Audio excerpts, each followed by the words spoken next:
iniciar estas conversaciones, tengo un interés especial en decir, como siempre digo, que aquello que la mente no puede comprender en el sentido intelectual, lo comprenderá muy fácilmente con la atención, porque con la atención, cuando es profunda y sostenida, se comprende por una parte de nosotros mismos que tiene carácter esencial. Me refiero exactamente al corazón. Se comprende con el corazón mejor que se conoce con la mente. Y esto es la base de que las conversaciones esotéricas, a pesar de que tengan que ser descritas en un lenguaje algo técnico, debido a la tecnología del propio esoterismo, siempre hay la posibilidad de poder hacerlo comprender en un sentido, digamos, popular, en un sentido corriente, porque el corazón tiene la virtud de comprender todas las cosas. Así que iniciaremos la conversación con algo que está en la mente y en el corazón de todos ustedes y que se refiere precisamente a las exigencias de la nueva era. Esta era que tenemos todos la oportunidad de vivir. Una era que, por un lado, muestra la acuciante presión de la técnica, con sus inventos maravillosos y fantásticos descubrimientos, con la conquista del espacio y, al parecer, también con la conquista del tiempo. Si añadimos a esto la revelación del mundo oculto, y aquel mundo que está más allá y por encima de la concepción y percepción corriente, tendremos un cuadro de situaciones aproximado de lo que intento decir con el término las exigencias de la nueva era. Esta era técnica y al propio tiempo llena de dinamismo creador. La técnica nos permite establecer relaciones automáticas y con un ritmo de instantaneidad de cualquier hecho que sucede en el planeta en un momento determinado del tiempo. Así, los descubrimientos de la televisión, de la radio, del teléfono, han puesto en manos del hombre aquel poder vital que acerca los continentes. Pero, por el descubrimiento del mundo oculto, de aquel misterio que existe en los éteres del espacio, a medida que vamos penetrando en las fronteras de lo cósmico, tiene un valor esencial por el motivo que nos permite ser conscientes de esta oportunidad magnífica de conocernos no solo en el aspecto técnico de la personalidad, sino también en el aspecto místico del alma, creándose por primera vez en la historia del planeta esta posición de síntesis o de inteligencia creadora que nace cuando la mente y el corazón se equilibran, unifican y expansionan. Naturalmente, al hablarles de las oportunidades magníficas de la nueva era, tengo en cuenta,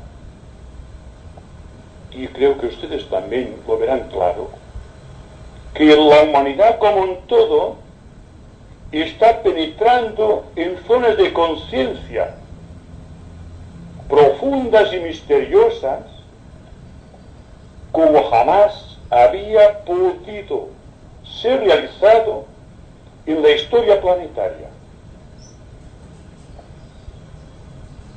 De la misma manera que la evolución de la naturaleza, ascendiendo de reino en reino, de dimensión en dimensión, de raza en raza, ha llegado al siglo XX con sus inmensas posibilidades técnicas y místicas.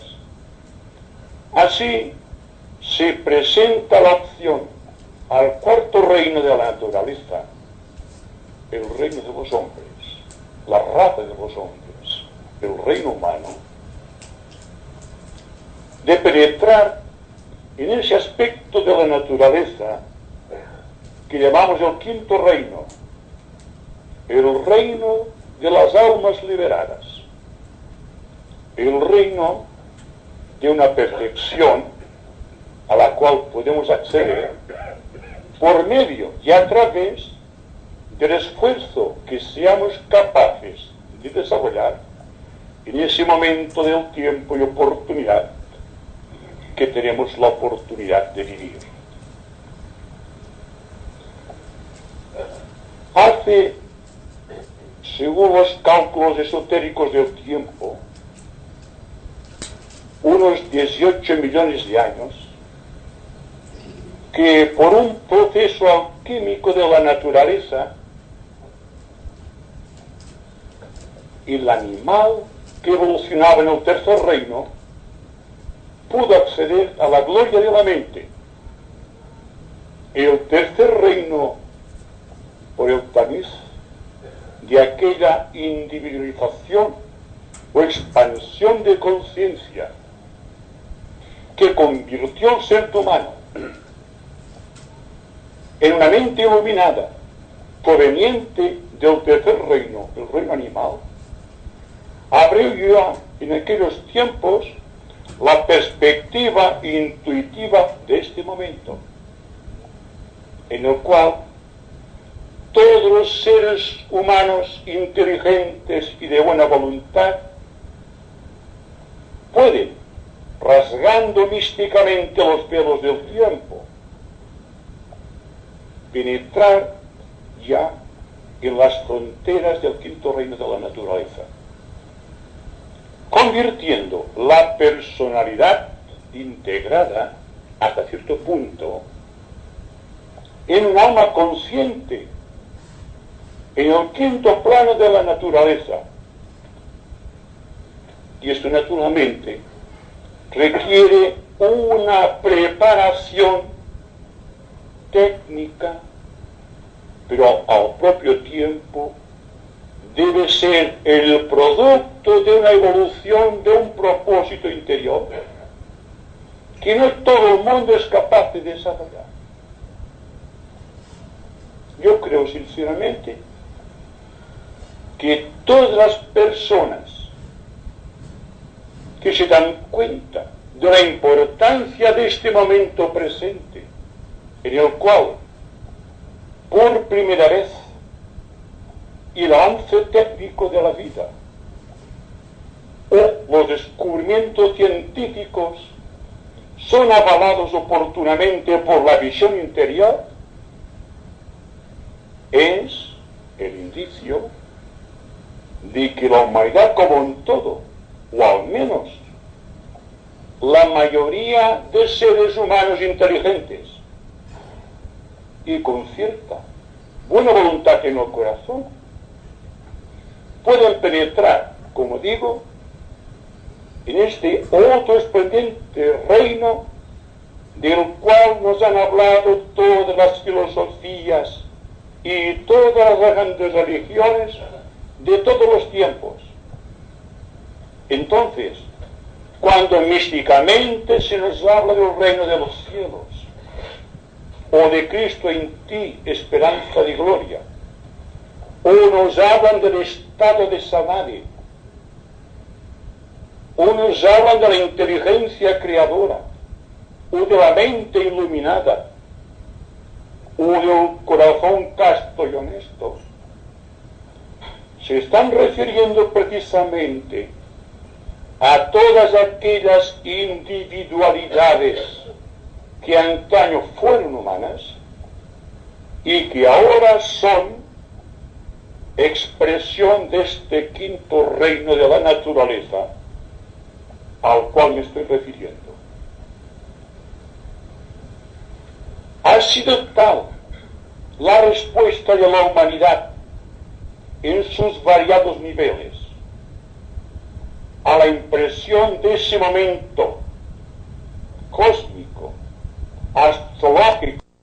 Es decir, aquel momento en que el ser humano representado en la naturaleza crística se halla en el monte Tabor de su conciencia contemplando sus pies a los tres discípulos dormidos, o sea, a la mente, al cuerpo emocional y al cuerpo físico.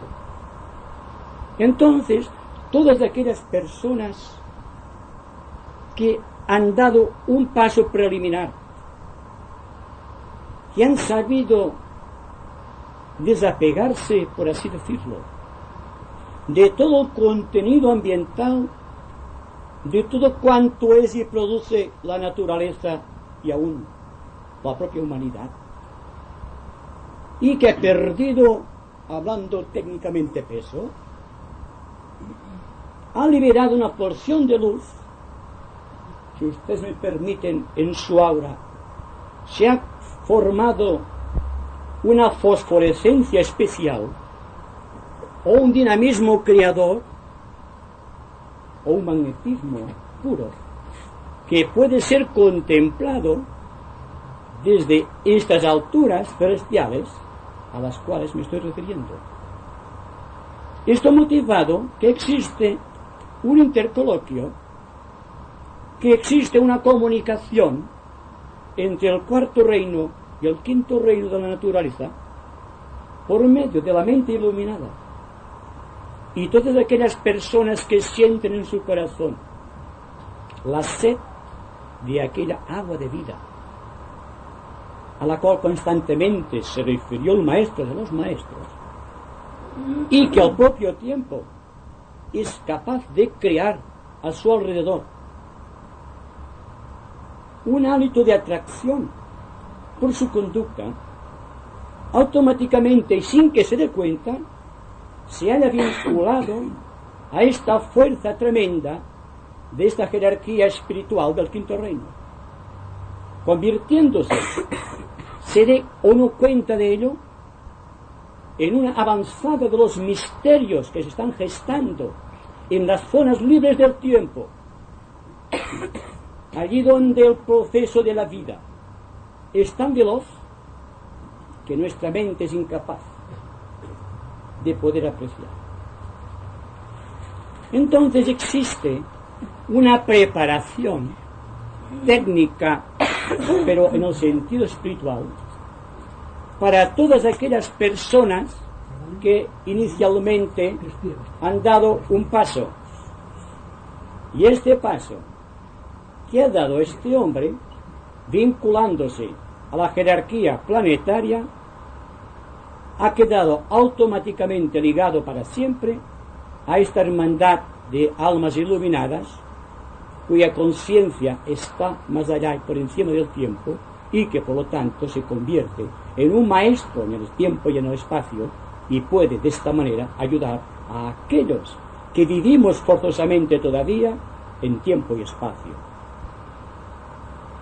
A estas escuelas preliminares se le asigna técnicamente el nombre de asrama, y para explicarles lo que es técnicamente a nuestros conocimientos corrientes una asrama, les diré que es una escuela preliminar de los misterios celestes, y que toda aquella persona, repito, de buena voluntad, que ha realizado el esfuerzo requerido, se halla, lo sepa o no, tengo interés en remarcar este hecho, a alguna de estas escuelas esotéricas o asramas, que son escuelas preliminares donde se enseña a la unidad del cuarto reino para que se prepare para entrar dignamente en el quinto reino de la naturaleza y pase así del reino humano al reino divino, de la misma manera que el hombre animal de hace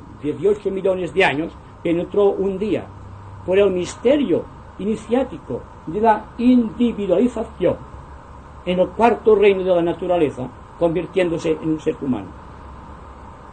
Todo proceso, como verán, si lo analizamos con una mente fría y no como lo hacemos constantemente con un corazón ardiente, que nos crea un espejismo dentro del cuerpo emocional, si miramos las cosas científicamente, tratando de comprobar en nosotros los hechos a los cuales nos estamos refiriendo, tendremos todos un vislumbre de que realmente hay en nuestra vida algo que revela esta fuerza misteriosa del quinto reino en nosotros, que transforma nuestras actitudes, que purifica nuestra mente del contexto habitual, que ordena nuestras emociones siguiendo el estímulo de una creciente estabilidad, y que somos capaces de manifestar un equilibrio en cada una de nuestras acciones. Podemos llegar a la conclusión de que realmente estamos librando aquí, en esos momentos, una de las finales batallas del ser humano para reconstruir en su vida afectiva, mental, familiar y social todo aquel contexto iniciático que demostró Cristo a través de los grandes misterios a los cuales estamos habituados si hemos seguido atentamente la evolución del cristianismo esotérico. Por lo tanto, no estamos diciendo algo que anteriormente no haya sido formulado. Quizá estamos penetrando audazmente como debe ser, porque el cielo puede ser arrebatado por la violencia. En estas zonas en las cuales todos tenemos intuitivamente nuestro hogar, y empezar a cambiar de esta manera nuestra vida en términos místicos de realización. Y eso no pertenece a una individualidad aislada, sino que ya el patrimonio es la herencia de toda la humanidad. Y por lo tanto, todo esto está a nuestro alcance ahora y aquí. No hay que esperar que los dones del cielo o del Espíritu Santo vengan en alas de la brisa o por un aspecto milagroso del tiempo, sino por un esfuerzo que cada cual puede realizar. Técnicamente, ¿qué es lo que necesita el ser humano? Yo diría que el ser humano tiene mucho peso todavía. Tiene el peso físico por su conducta, naturalmente. Ya sabemos que existe el maya de los sentidos, o el karma, o que sobre él gravita el peso de la ley.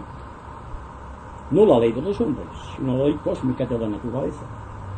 Y que estas leyes de la naturaleza no pueden ser transgredidas sin caer en el riesgo de que el karma caiga sobre su cabeza y le haga sentir el peso de la ley natural. Pero, en todo caso, la historia nos ha demostrado, si somos atentos y veamos la historia en su aspecto más esotérico y místico, que en todos los tiempos ha habido seres humanos que han realizado el esfuerzo, han contraído, si ustedes me lo permiten, el mérito de llamar esta puerta de los misterios y penetrar dentro, tratando de adueñarse del espíritu creador. Es decir, que si analizamos la historia en sus puntos sombríos, porque la historia de la humanidad es una historia de hambre, de guerras y calamidades, que siempre existen unos puntos de luz que han dado origen a que el misterio iniciático de esa puerta constantemente cerrada para el intelecto, pero nunca para la fuerza expansiva del corazón, que nos dan testimonio de aquello que vivieron y de aquello que realizaron. Y todos aquellos seres que realizaron algo en favor de la humanidad, y no importa qué campo, filosófico, científico, religioso, pedagógico, psicológico, místico, han sido expresiones de esta fuerza del quinto reino, expresando ese aspecto de abnegación, de servicio y de sacrificio que ha motivado el que la historia de la humanidad no sea simplemente una secuela horrorosa de crímenes y de desmanes y de miseria por doquier, sino que existe esta parcela de luz que nos da la seguridad de que realmente existe un quinto reino en la naturaleza, y algo más, que podemos hallar el camino, y que para todo ser humano esta puerta puede ser abierta constantemente. Ahí va la cuestión. Entonces, ¿cuál es el requisito? ¿Qué es lo que precisa el ser humano para penetrar en ese sagrado recinto?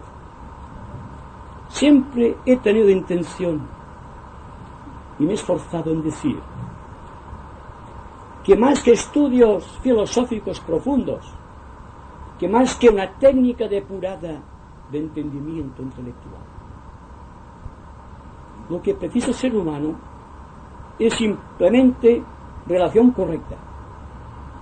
El que establezcamos correctas relaciones con los demás es la puerta de entrada más directa a los misterios de la divinidad.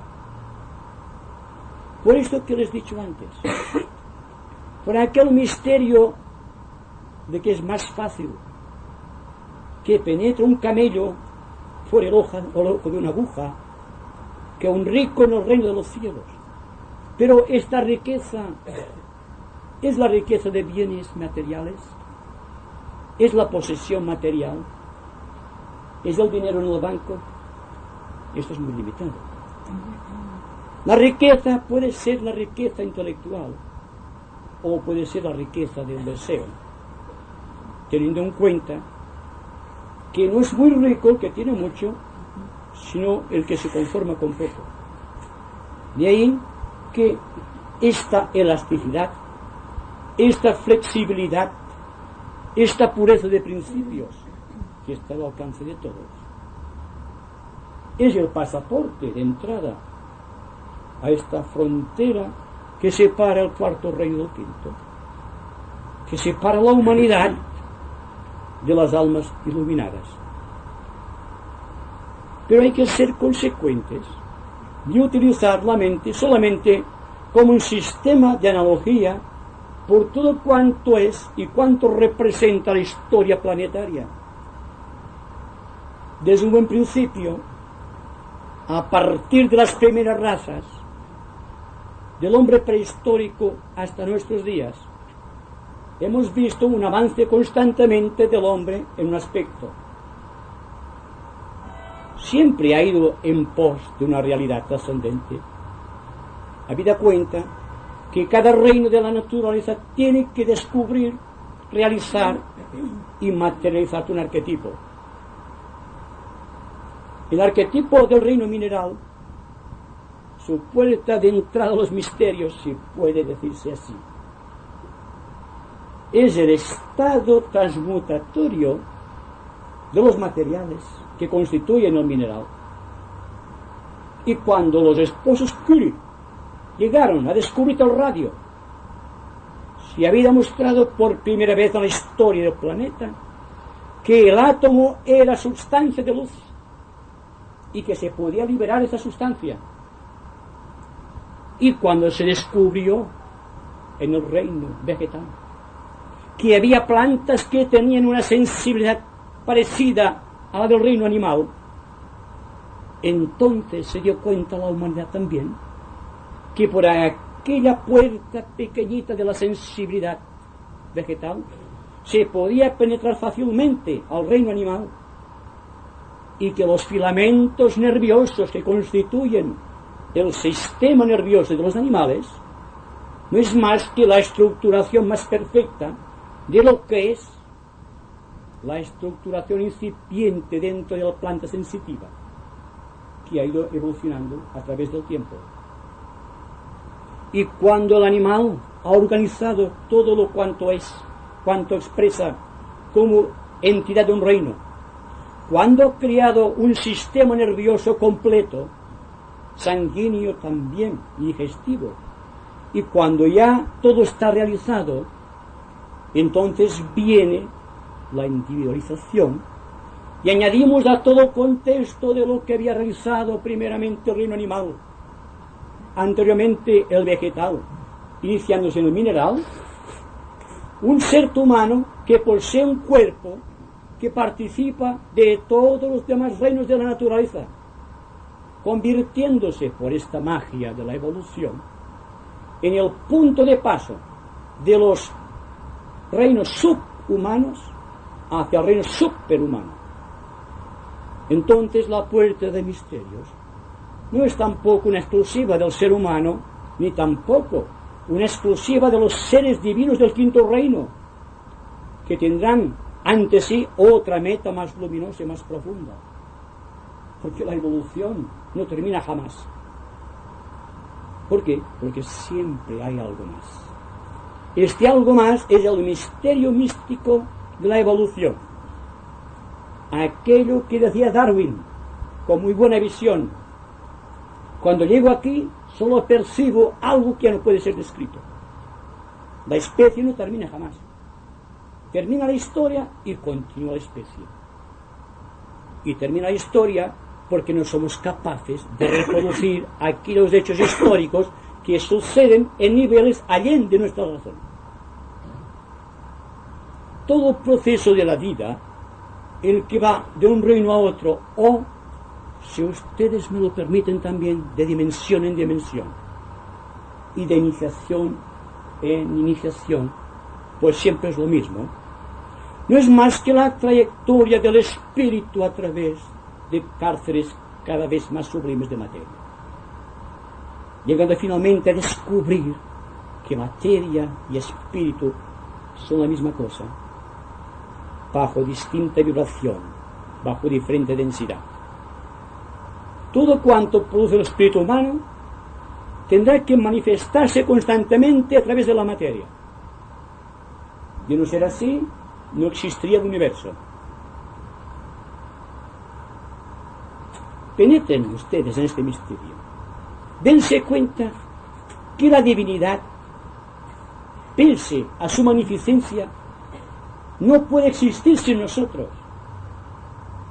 Somos parte de la divinidad. Y por ser parte de la divinidad, tenemos entrada y participamos de los misterios de la divinidad. Porque somos la esencia de la propia divinidad y utilizamos la materia que forma parte de la divinidad.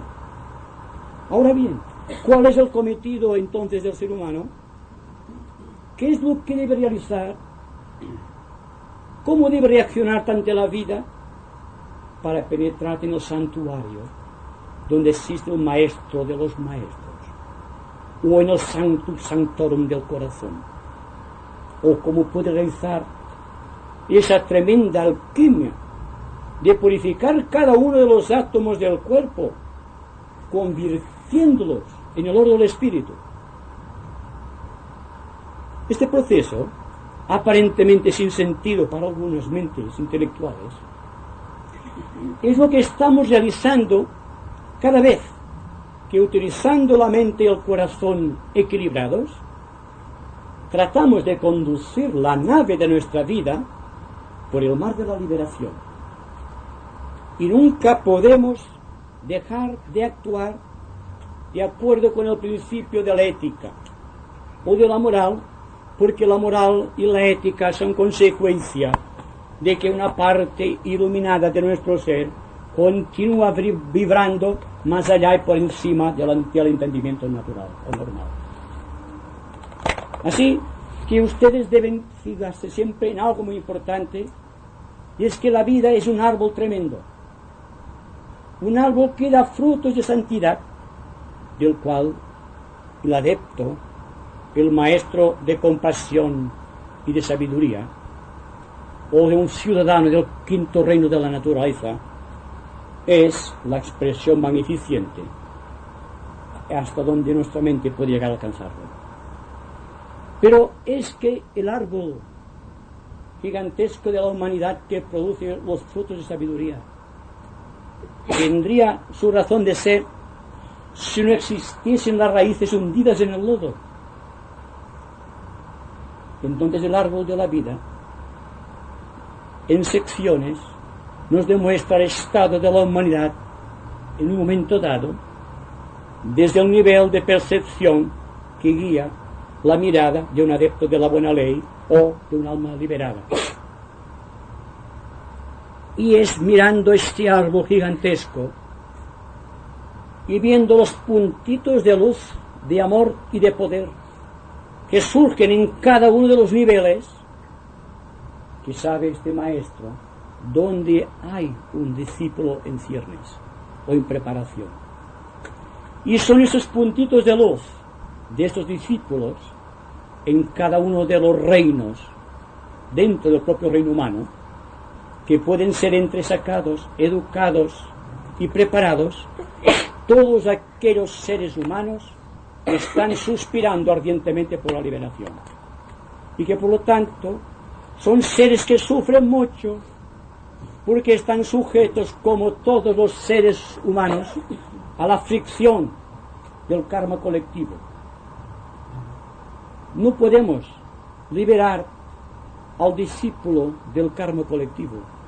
Constituye una parte de este karma, pero no en un sentido de participar activamente en la perpetuación de este karma o fruto amargo del tiempo, sino que por su propia ley va extinguiendo el karma de los demás.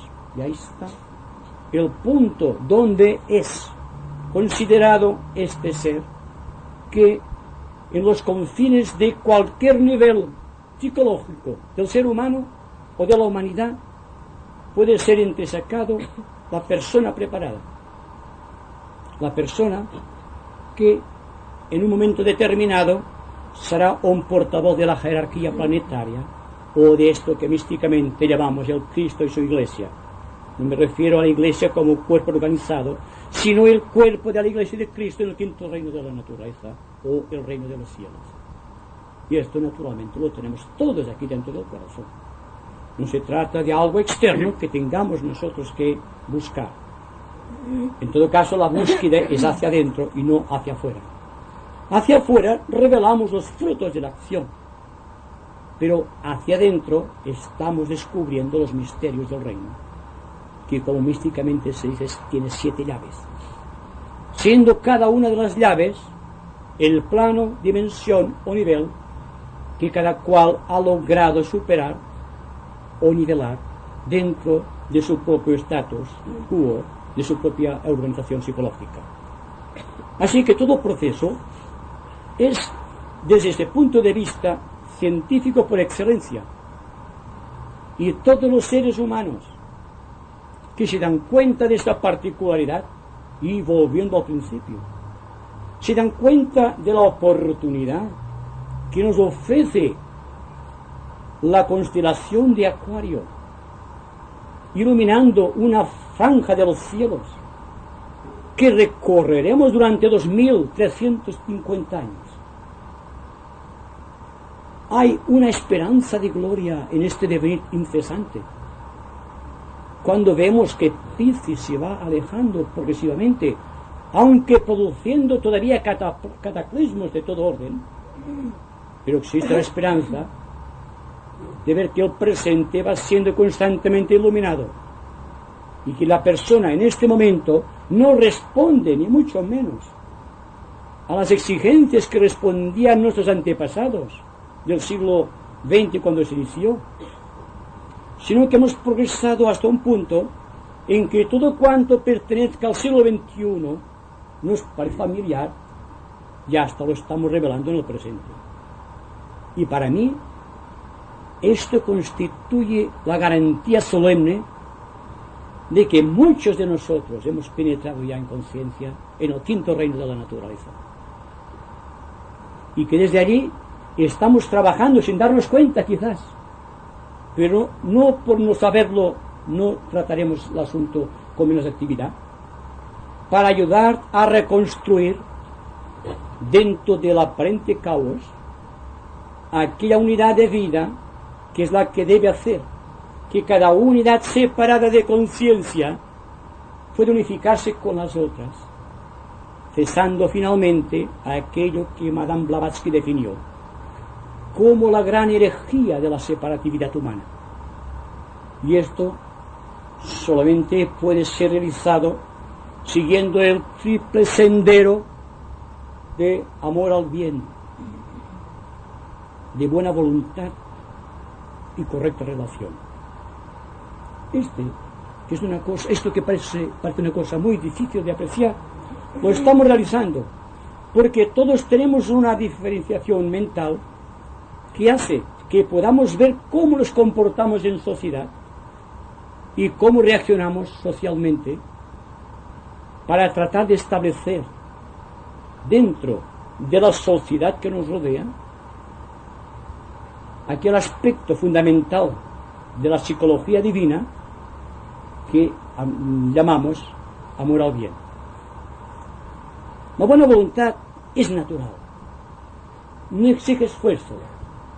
A medida que nos vamos liberando de capas de egoísmo, la buena voluntad surge espontáneamente.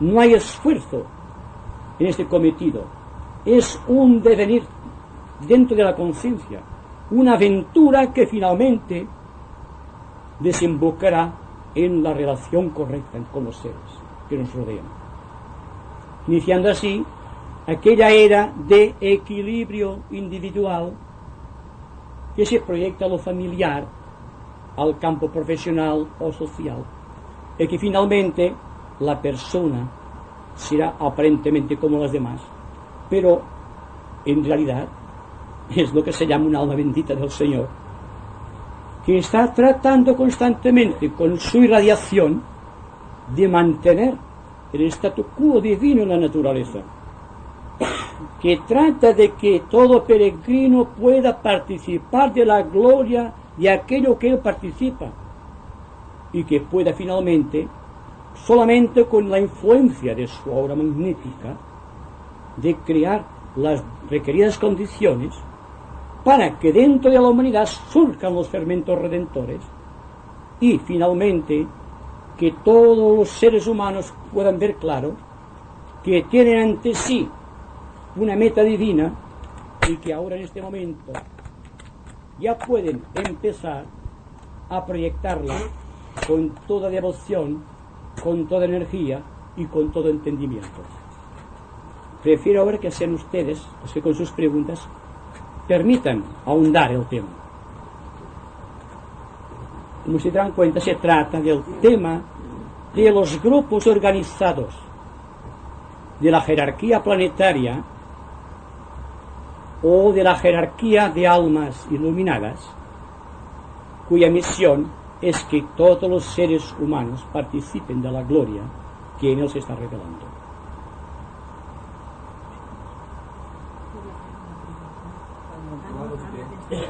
Hablamos que antes de la rama a que muchos de los especificar podemos ya estar perteneciendo, aunque sea de una manera inconsciente. La rama que puede estar dirigido por un maestro o por una pedagogía.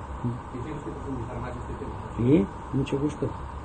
Una rama es un grupo organizado de seres que buscan la divinidad, o de seres que, partiendo del cuarto reino, están hurgando ya en las zonas de misterio del quinto reino de la naturaleza.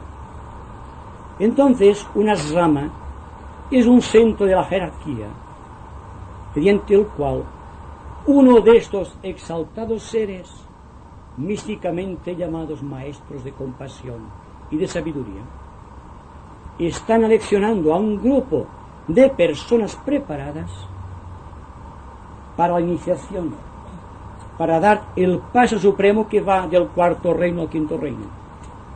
Pero, de la misma manera que nuestro universo tiene 7 planos de actividad, desde el plano ático, y donde el éter se convierte en fuego y en luz, hasta el mundo físico, fenoménico que conocemos. Una rama también tiene 7 círculos concéntricos. En el más interior místico, o en el centro de las ramas, está el maestro. Constituye el núcleo, como el protón constituye el núcleo de un átomo. Entonces, por orden iniciático, por orden de apreciación, o por orden de actividad, o por orden de evolución, se están creando estos 7 círculos concéntricos que van del maestro al pequeño aspirante en la periferia, que responde al estímulo creciente de la buena voluntad. Cuando se penetra en el tercer círculo, se realiza aquello que técnicamente y esotéricamente llamamos iniciación. Y en el séptimo centro, o en la séptima rueda del centro, se hallan iniciados de la tercera y cuarta iniciación, que protegen la intimidad del maestro. Es decir, que cada uno de nosotros, por el hecho de que hemos dicho de que puede pertenecer a una rama, debe darse cuenta que dentro de la rama ocupará, sin que se dé cuenta, por orden, si ustedes me lo permiten, de densidad química, en un nivel, en un centro de esos 7 centros. Entonces recibirá de la rama la parte que le corresponde, que es la parte que corresponde a cada uno de los pequeños electrones de cualquier átomo, de acuerdo a su grado de receptividad del gran protón central. Pero esto no solamente sucede en el sistema solar al cual pertenece nuestra Tierra, ni tampoco a la rama de cualquier maestro, sino también que corresponde al misterio de los rayos, siendo cada escuela de misterios un lugar oculto donde se le enseña al candidato a cómo utilizar su rayo de poder.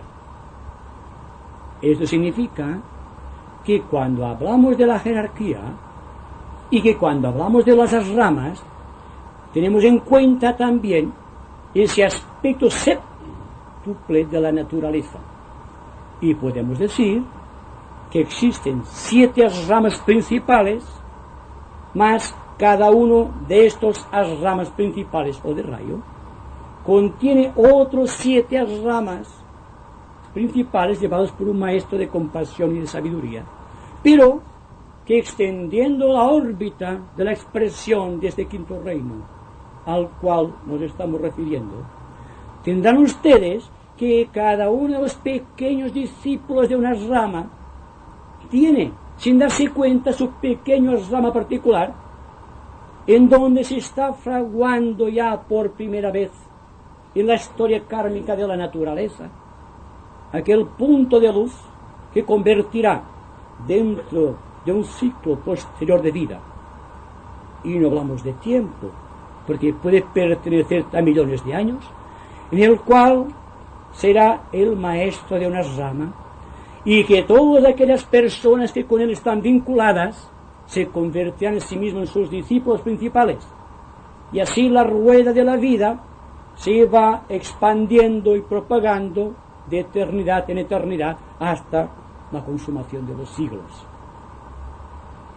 Es decir, concretando más, no miremos las cosas de un punto de vista tan humano que el ver las cosas de esta manera no deforme la esencia de lo que significa la vida espiritual. Al decir, pues, y repito, que cada uno puede pertenecer, lo sepa o no, a una rama, significa que el grado de atención que ha logrado despertar en un maestro de la jerarquía lo ha situado por méritos de luz de entendimiento y singularmente por sus actos de abnegación, de servicio y de sacrificio en uno de estos 7 centros que están constituyendo en su totalidad el centro místico que llamamos asrama. Así, de esta manera vemos que estamos produciendo incesantemente una comunicación no solo con aquellos que están encima de nosotros por ley evolutiva, sino que tendemos la mano a todos aquellos que por luz y por ley vienen detrás de nosotros. Así que la cadena iniciática que se inicia, fíjense ustedes, en el primer reino de la naturaleza, no termina jamás. Y cuando entra en el gran sueño eterno, el Dios del universo, aquello queda como un fermento redentor de mundos y de sistemas. Porque lo que interesa es la esencia del recuerdo o el gran pralaya en donde la divinidad está rememorando constantemente los frutos de su acción. Así que, por vía especulativa, aunque sea así, intelectualmente, se puede comprender que lo que estamos realizando conjuntamente en este planeta, como lo que se está realizando en cualquier planeta de ese sistema solar, y lo que se está realizando por la unidad de planetas y sistemas solares, y aún de galaxias, no es ni más ni menos que una expresión de esta cadena de luz que se inicia desde lo más hondo hasta culminar en las esferas de lo eterno.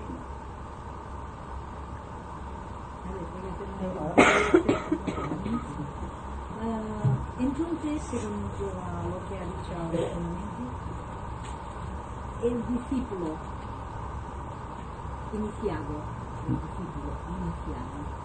se le deja muy solo, podríamos decir, para que él vaya descubriendo, trabajando una fase de tiempo, para que vaya descubriendo él mismo los misterios.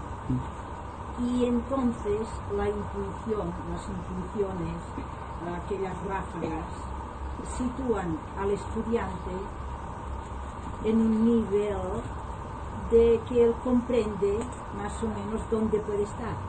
Sí. Sí. O sea, que según la revelación de aquella iluminación, que a él le parecen a veces desorbitantes incluso porque están tan fuera de lo corriente, ¿verdad? Puede meditarlos muy bien porque casi por decir esto cuesta de decirlo, por eso voy diciéndolo así. Entonces él debe no de rechazarlo, sino al contrario, de al ver que parecen desorbitados por lo extraño que son, irse situando o hacer conciencia o hacer estudios que estos son misterios. Es esto lo que yo quería decir, por si querían... Bueno, pero hay una cosa que es muy interesante, y es que el discípulo, entendiendo por discípulo aquella persona que ha logrado atraer la atención de alguien que está por encima de nosotros o de un habitante del quinto reino de la naturaleza, nunca se le deja solo. Esto ya como una capitalidad afirmativa. Cuando una persona ha sido admitida en el seno de una rama, está bajo constante supervisión, a menos que él o ella, la persona, decida individualmente y conscientemente abandonarlo. Cuando está en las primeras fases, tal como está en las últimas fases, solamente que a medida que aumenta la profundidad de la filiación con el corazón del maestro, llega un momento que no puede dejarse las ramas. Es como aquel átomo que se ha acercado tanto al protón central que sin darse cuenta queda sumergido dentro del protón central. Y esto, la radioactividad, nos da una pequeña muestra. Es decir, y cuando el individuo, justo es decirlo, ha merecido ingresar en una rama o en un grupo especializado espiritual para ingresar en otro reino de la naturaleza, es porque antes, previamente, ha dado un paso grande en su vida, en el aspecto kármico de su vida, y sin darse cuenta ha rasgado los velos de Isis, tal como esotéricamente se dice, y se ha puesto en contacto con su alma, siendo el alma del ser, la trascendencia del ser, el que motiva aquel aspecto de luz en su aura, por el cual puede ser percibido por los ojos del maestro. No es gratuita la entrada en una rama, sino que el esfuerzo realizado, los pequeños esfuerzos de buena voluntad que toda persona va acumulando en la historia de su vida, llega un momento en que crean, permítanme decir esto, una explosión en su aura etérica que lo convierten en radioactivo y magnético, y por tanto su aura refleja esa luz y ese magnetismo. Entonces es cuando surge la mirada escrutadora del maestro, este ojo vigilante dentro del triángulo mágico de la divinidad. Y desde este momento hay lo que llamamos los encargados, los protectores invisibles que conocemos de los tiempos de Blavatsky. Hay las almas de buena voluntad con más luz que las del pequeño aspirante, que sin que se dé cuenta, pero influenciados por el maestro, están dándole a conocer las primeras letras del gran abecedario cósmico. Entonces, estas letras están grabadas en su corazón en forma de luz, y la luz se va centuplicando. Pero ¿quién recibe la luz? La personalidad pequeña que todos tenemos. Desdichadamente no.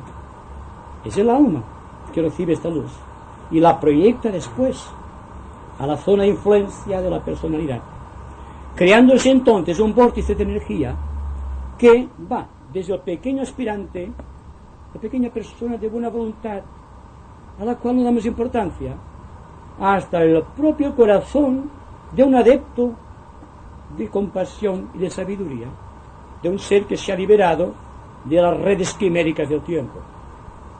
Entonces no es que el maestro esté encima del aspirante, sino que el gran portón central envía una energía que a través de los distintos electrones al pequeño electrón final le llega la energía.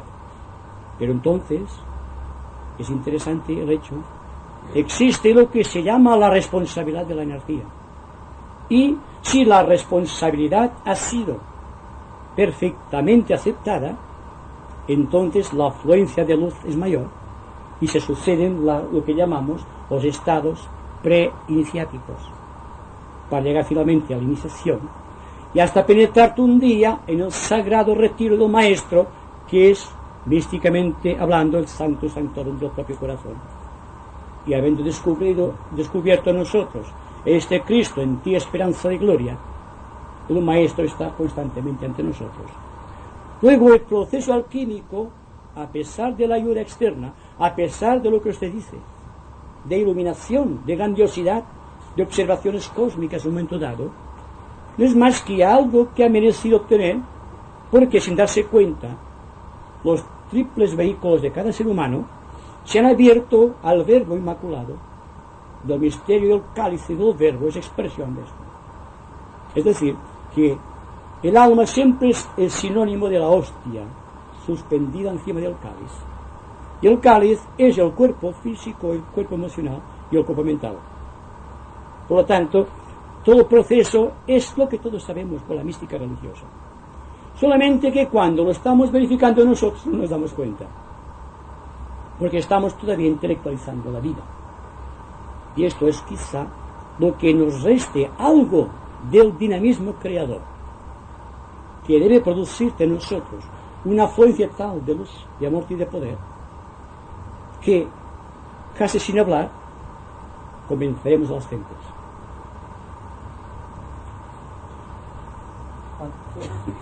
Energía. Digas. Según todas ser factible el estado inconsciente físico, pero consciente espiritual, pueda prestarse una actividad de servicio a seres desencarnados? Puede que sí. Porque el servicio, lo que llamo servicio, no tiene un nivel definido. El servicio es solamente ayuda. Si hay buena voluntad de una persona, y esta buena voluntad es constante e ininterrumpida, todo ese proceso se propaga por los éteres a los planes, digamos, que con los cuales estamos virtualmente ligados. Usted se refiere quizás a la referencia astral, en referencia con el cuerpo físico cuando está durmiendo, o cuando está, digamos, dominado completamente y controlado, y en el cual podemos actuar en un cuerpo sutil. Pues bien, sí, es posible ayudar en este cuerpo sutil. Pero, un momentito, porque quiero redondear la idea, solamente será posible ayudar si realmente estamos capacitados para ayudar en estos planos. Porque, dense cuenta que los tres enemigos del discípulo son el maya de los sentidos, el espejismo en el mundo emocional, que a veces nos causa la sensación de que estamos ayudando, y luego la ilusión mental, que recobrando la conciencia física la intelectualiza y cree que ha hecho algo. Por lo tanto, antes de ser conscientes en un mundo espiritual, hay que ser espirituales. Es decir, debemos perder peso y nunca debemos actuar en un nivel si lo desconocemos. Porque entonces, sin darnos cuenta, cargamos con el espejismo en aquel plano. Yo he dicho que sí que podemos ayudar. Yo no digo que siempre se esté ayudando. Yo digo que sí que se puede ayudar. Entonces, la persona que, porque tiene ciertos poderes establecidos, cree que está ayudando, puede ser que sí, puede ser que no. Depende de su grado de pureza, de su grado de conocimiento y de su grado de control en aquel plano, para saber si realmente está ayudando o está contribuyendo con su acción al incremento del espejismo en este plano, con lo cual contrae una grave responsabilidad. ¿Me contestan?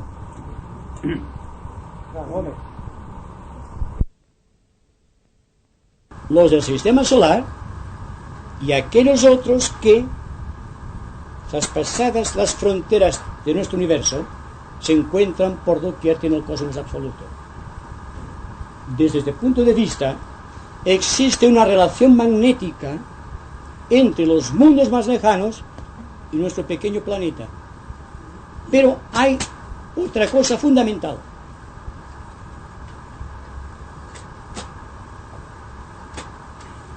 Y es que cada universo y aún cada planeta están protegidas por un círculo infranqueable, un círculo establecido por el regente de aquel planeta, o, en un aspecto superior, por el regente de un sistema solar o de un regente cósmico. Cuando se nos habla de que seremos invadidos por espacios, en los espacios, por unidades de extraterrestres, estamos quizás manteniendo una idea muy equivocada acerca de aquello que podemos llamar la gran fraternidad del cosmos, mediante el cual todos los planetas son solidarios. Tú mismo has hablado precisamente de los señores de la llama. Todas aquellas personas que han leído esoterismo sabrán que hay un mito, una leyenda o una realidad. Eso depende de la evaluación intelectual, mental o espiritual de las personas, en que según un concilio solar, en una época en que la Tierra estaba todavía sujeta a un proceso de animalidad, en que fue sugerida la idea, partiendo de un concilio cósmico, de si sería necesario implantar aquí en el planeta Tierra el sistema iniciático que había sido empleado hacía millones de años en Venus. El sistema iniciático es aquel proceso al cual me he referido anteriormente. Entonces se decidió dentro de ese concilio solar, en el cual intervinieron, si ustedes pueden aceptar esta idea, entidades psicológicas provenientes no sólo de los planetas de nuestro sistema solar, sino también de la estrella Sirio en la constelación del Can, y de las Pléyades y de la Ursa Mayor, pues para demostrar que existe una fraternidad cósmica. Y se decidió que podría ser implantado en la Tierra el sistema iniciático. Y desde entonces, una de las conclusiones, una de las razones fundamentales, una de las primeras expresiones concretas de este acuerdo fue que desde el planeta Venus, que estaba en una cadena superior a la de la Tierra, un gran adepto a los cuales nos hemos referido anteriormente, junto con 3 de sus exaltados discípulos, con un carro de fuego, como místicamente se nos dice, vino del planeta Venus a la Tierra, inaugurándose con su venida a aquello que yo he definido, el proceso de la individualización. Llegados a este punto, y esto queda siempre a la concepción de todos ustedes, o su aceptación natural, o intuitivo, o a su rechazo si no les interesa, que debe ser así, de que existe una solidaridad profunda y misteriosa de todos los mundos, es decir, de aquellas entidades psicológicas y espirituales que utilizan los mundos para expresarse. De la misma manera que nosotros nos expresamos como almas a través de un cuerpo físico, de una mente organizada y de un cuerpo emocional. Porque la analogía es perfecta constantemente. Entonces, ¿por qué no cabe la posibilidad de que proveniente de cualquier oculta galaxia y lejana galaxia no vengan naves espaciales? ¿Por qué no?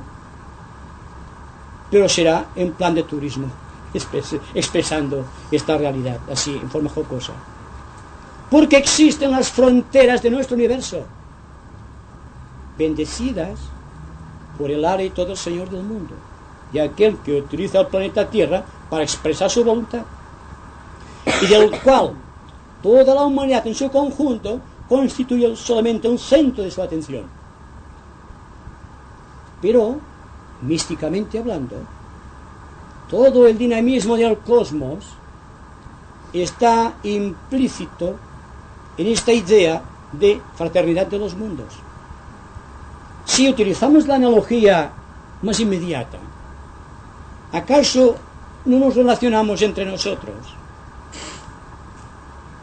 Y desde un punto de vista atómico, la distancia que hay entre una y otra persona en relación con los astros es igual, idéntica.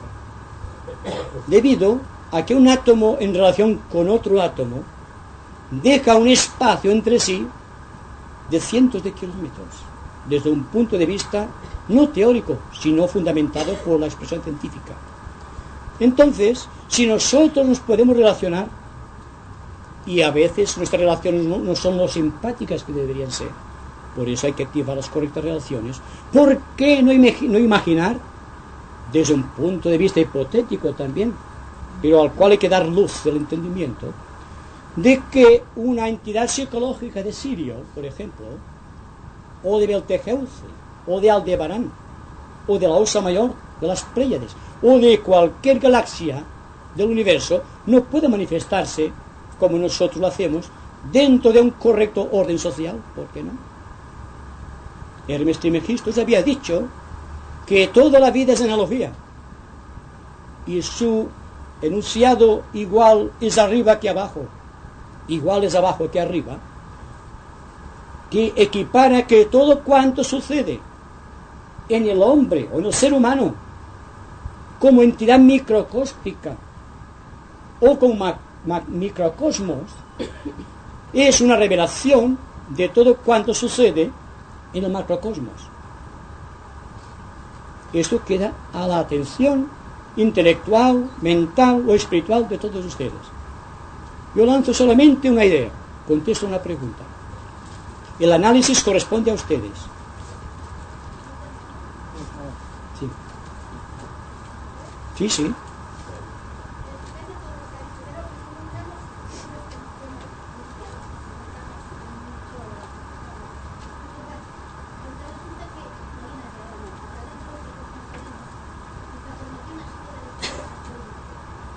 ¿De dónde? ¿De dónde? Es que no fue, es que... Sí. Sí.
No, de acuerdo.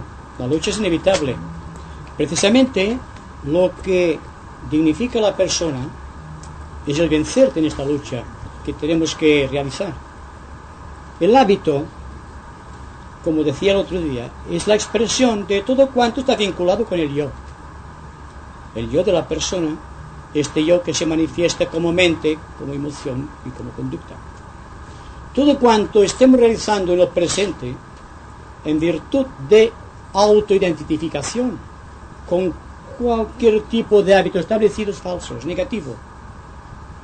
Porque lo que el ser humano precisa es una avenida tan amplia y extensa frente a la realidad, con una rapidez tan extraordinaria de contactos, que sea capaz de vivir sin crear nuevos hábitos.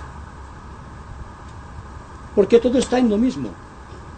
Todo cuanto caracteriza la gran herejía de la separatividad es que cada cual ha establecido hábitos. Estos hábitos nos diferencian de los demás, porque el hábito y el yo son la misma cosa. El yo inferior, me refiero. Entonces, si miramos a los demás a través de un hábito establecido, crearemos una coraza, una barrera, y nunca podemos llenar con nuestra vida el corazón del hermano, sino que estaremos marcando, como tantas cosas se hacen en la vida, el compás del tiempo. La iniciación al cual nos hemos referido y que puede ser aceptada o negada o puesta en duda, esto no tiene importancia, porque la verdad será verdad aunque se la niegue, y la mentira continuará siendo mentira aunque se la erija en monumentos dentro de la conciencia. Por lo tanto, si dentro de la conciencia tenemos siempre esta idea profunda de que solamente por el amor y la buena voluntad puede ser salvado y redimido el hombre dentro del mare magnus actual de acontecimientos, y que el intelecto, del cual tanto se vanagloria mucha gente todavía, no es sino el fruto de un experimento cósmico que hasta aquí no ha dado un resultado positivo, y que el intelecto deberá un día dar su paso a una razón superior, como es por ejemplo la intuición. Entonces nos daremos cuenta, en virtud de este principio reconocido, que el sistema mejor de todos, el que elimina los obstáculos y las barreras, que quebrantan los hábitos y la tradición, y que hunde profundamente la espada del conocimiento en los hechos de la historia, es solamente la buena voluntad, no es el intelecto. El intelecto siempre debe dar paso a la buena voluntad. Ahora bien, si la buena voluntad es dirigida por el intelecto, por la conciencia inteligente, y al propio tiempo la buena voluntad se deja conducir por un intelecto florecido por las visiones de conjunto de la intuición, es posible que un día nos demos cuenta que nos hemos liberado de los hábitos, que es el maya de los sentidos, que nos hemos liberado del espejismo del mundo emocional, con el deseo que nos limita o con la aspiración que nos conecta, para llegar finalmente a la conclusión de que el tercero de los enemigos es aquel que llamamos la ilusión de la mente. Y cuando la mente se la considere no ya como un contenido de intelecto o de cosas, de memorias o de hábitos adquiridos en el tiempo, cuando quede vacía completamente de todo esto, nos daremos cuenta de que realmente quien está en nosotros es la gloria de Dios, que no tiene peso ni tiene edad, porque está más allá de espacio y tiempo.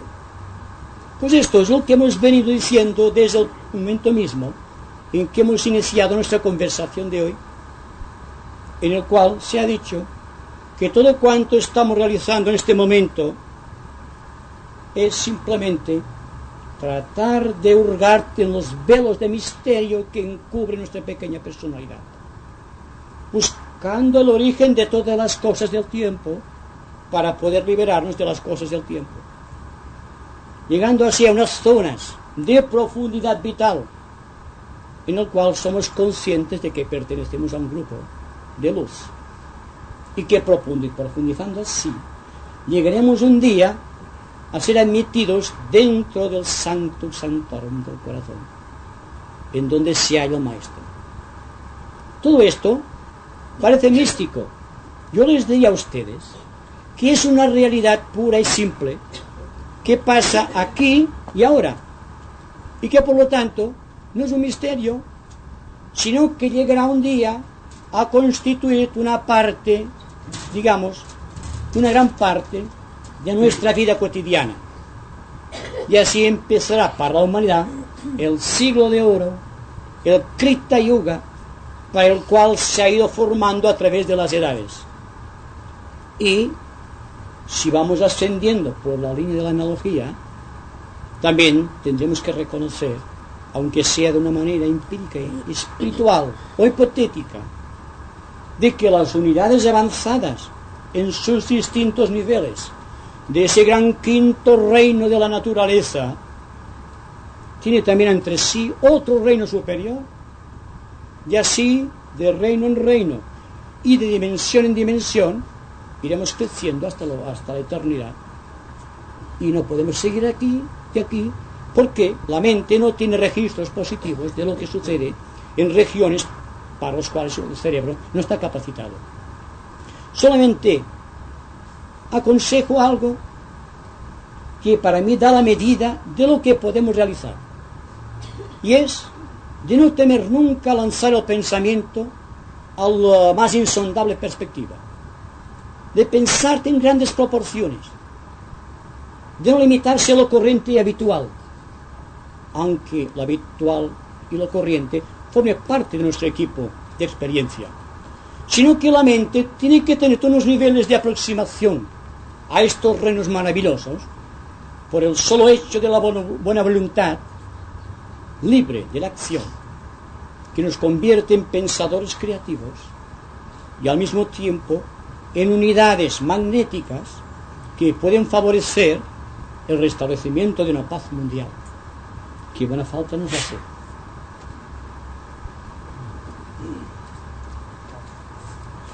O sea que el ser evolucionado, ya, con buena voluntad, prepara un estado de conciencia de expresión interior, expresiones, para en el tiempo dar ya las formas. Sí. De momento sabemos, quizá lo haré en forma indirecta, pero dense cuenta una cosa: toda persona que se haya atrevido, por así decirlo, a investigar todo cuanto sucede en su interior, buscando aquellas zonas de conciencia en las cuales se adivina fuera del tiempo, está educando unos sentidos que favorecen la creación de formas que no están accesibles todavía a la humanidad.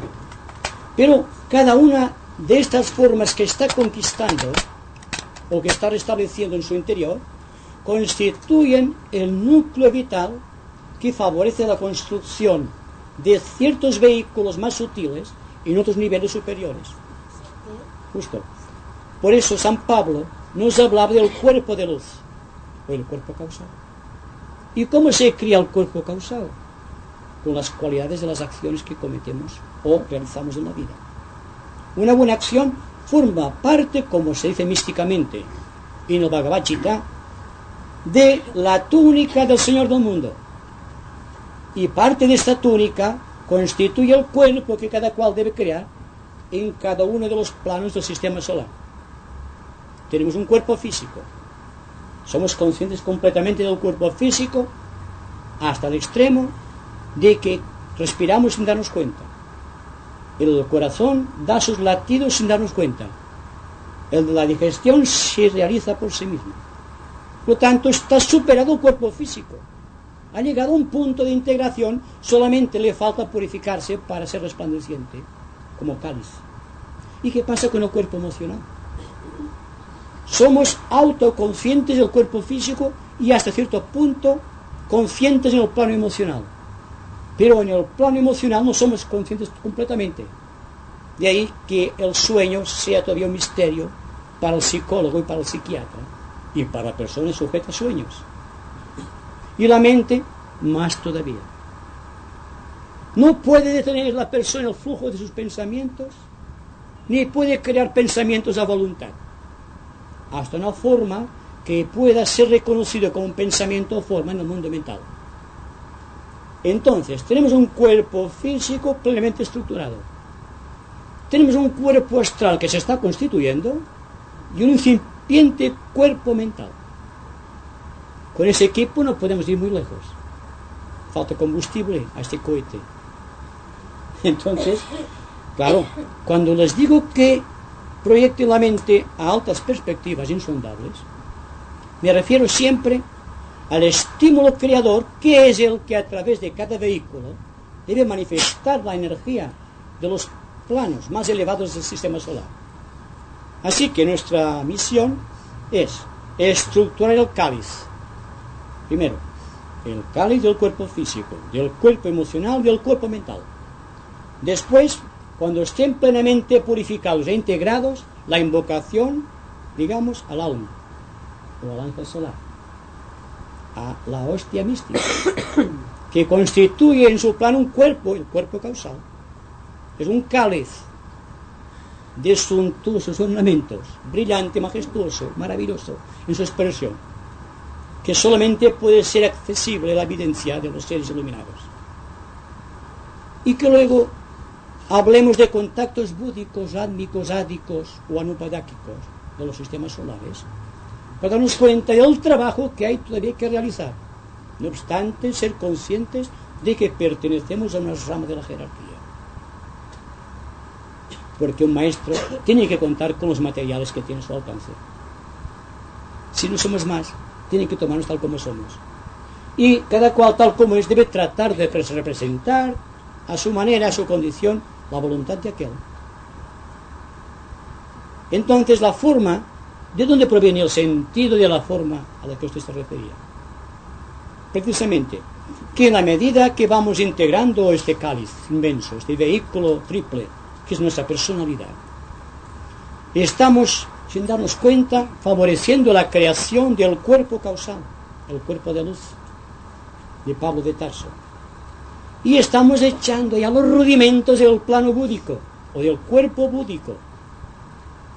Y quizá en una esfera muy elevada los maestros han creado ya el cuerpo ádico, en el cual se puede manifestar ante la propia gloria de la divinidad. Así que todo es lo mismo. Y sin embargo, es la eterna escalera de Jacob que va desde los reinos subhumanos hasta la gran majestad divina. No. Yes.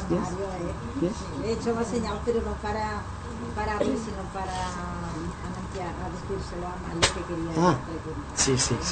¿Puedo, pues? Sí, ya lo creo. Entonces es correcto, parece que sea correcto este pensamiento que ahora voy a dar, que es como un vacío que la mente puede hacer para introducirnos en el eterno, ahora pensando que lo que en este momento estamos realizando, pues pensarlo en forma sublime, o sea, como si estuviéramos en presencia o en cuerpos sutiles, no sé cómo expresarlo.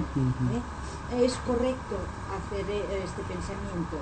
Quiero decir, si estamos en el eterno ahora, si pensamos que en el momento que hacemos nosotros nuestra obra física, la hacemos sucia. Sí.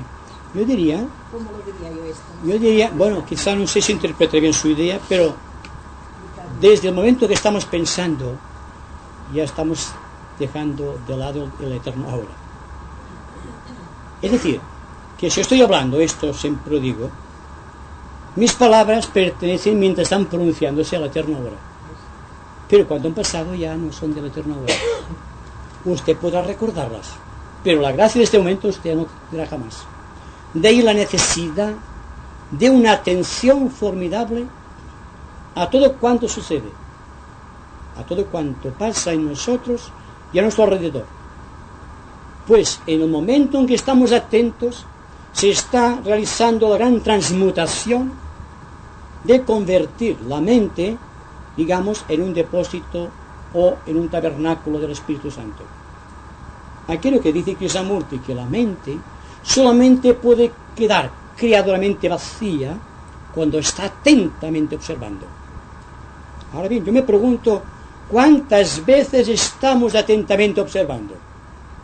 Pues, cuando existe un vacío de inseguridad, por aquel vacío de inseguridad se filtra o bien el espejismo, la ilusión o el maya de los sentidos. Ahí está el proceso. Podemos ser capaces de estar tan atentamente vigilando todo cuanto pasa en nosotros y a nuestro alrededor, que en la intensidad de la observación el pequeño yo desaparezca y que sea el alma la que se adueñe de la mente. Esta es la respuesta positiva.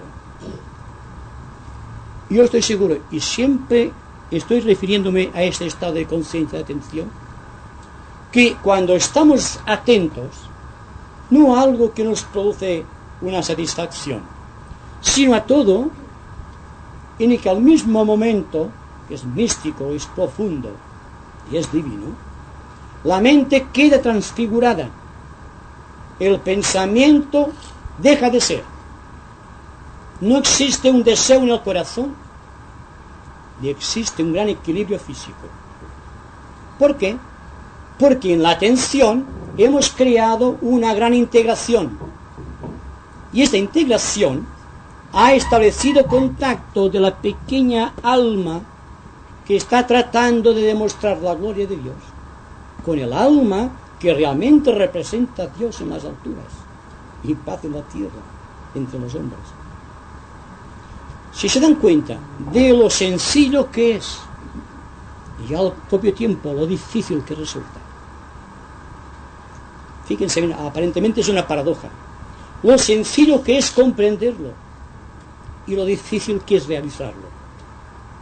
Sabrán por anticipado las angustias de un discípulo en el camino y las exigencias de la entrada en una rama de la jerarquía.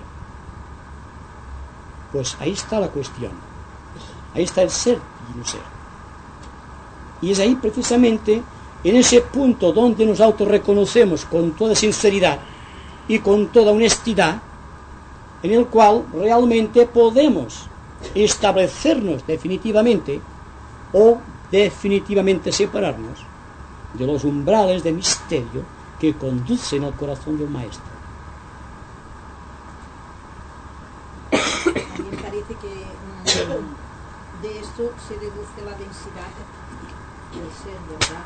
Para pertenecerse, como ha dicho usted. Sí, bueno, sí, se puede expresar científicamente como la densidad.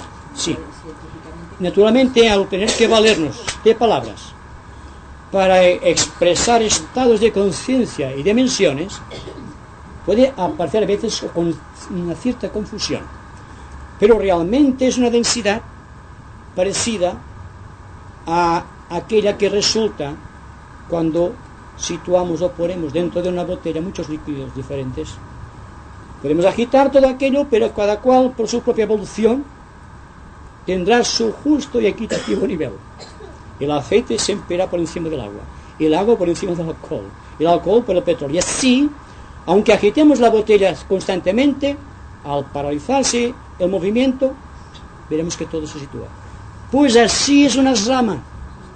Y así hay que entender el asunto de la densidad psicológica o del grado de espiritualidad, si ustedes me permiten esta palabra, o este grado de sutilidad mediante el cual un alma es reconocida en el sendero. Y si definimos 7 estados de conciencia, desde la pequeña conciencia de la periferia hasta la conciencia que está en el centro místico de las ramas, tendremos una idea de dónde estamos situados, con toda honestidad y con toda humildad. Y no creernos nunca grandes dentro de la miseria que todavía arrastramos en nuestro karma particular. Porque la humildad solamente se registra cuando existe un grado de pureza superior en el alma. No cuando estamos luchando con la tribulación del karma, sino cuando hemos liberado de nuestra personalidad una cantidad muy grande de karma, y la luz liberada nos da cuenta del terreno que falta todavía para llegar al Maestro.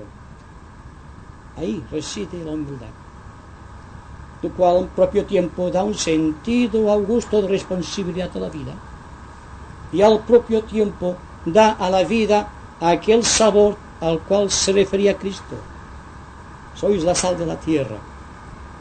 Que realmente un discípulo debe ser forzosamente esto que dijo Cristo: la sal de la tierra, o la levadura, o el grano de mostaza, que pese a ser pequeño crea algo grande.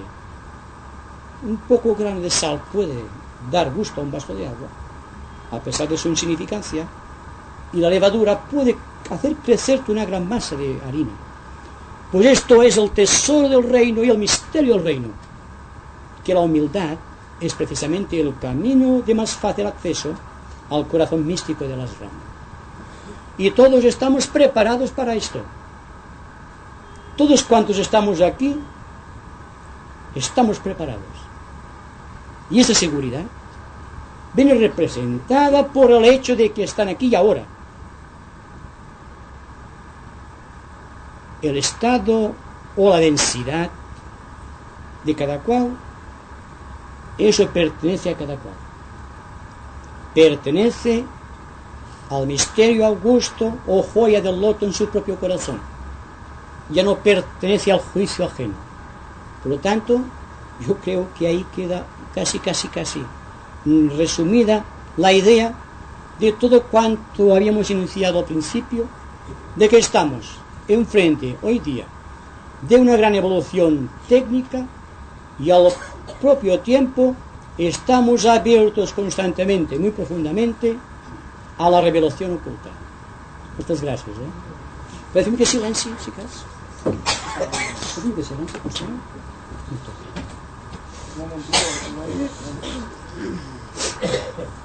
Le permito la pregunta. No sé si lo he comprendido mal. El primer objetivo que tenemos que tener es llegar a la impersonalidad, ¿no? ¿Es esto? Sí, un dito. Digas, tú lo repetías. Te digo que el primer objetivo que debemos conseguir es alcanzar la impersonalidad. Yo diría que sí. Sí, la impersonalidad.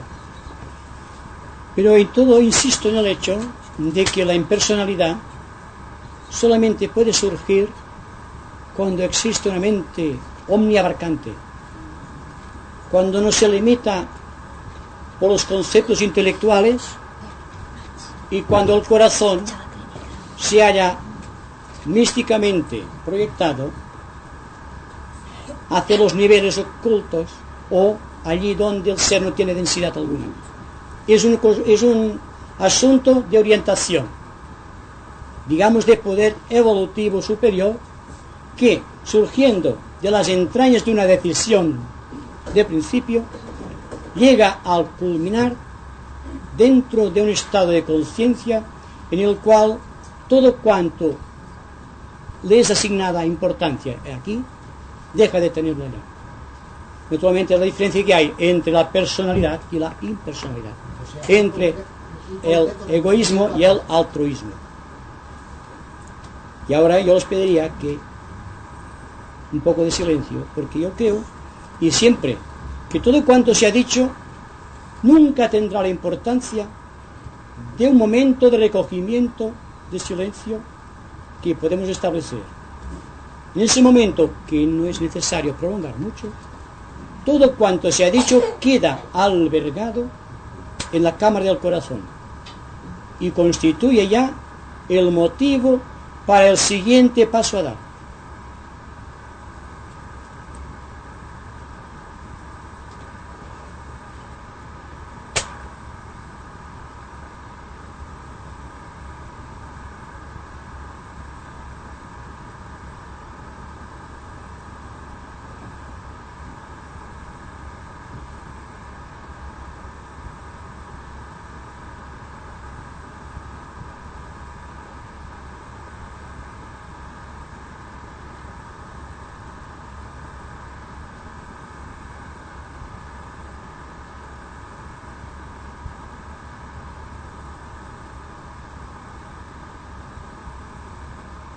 Muchas gracias.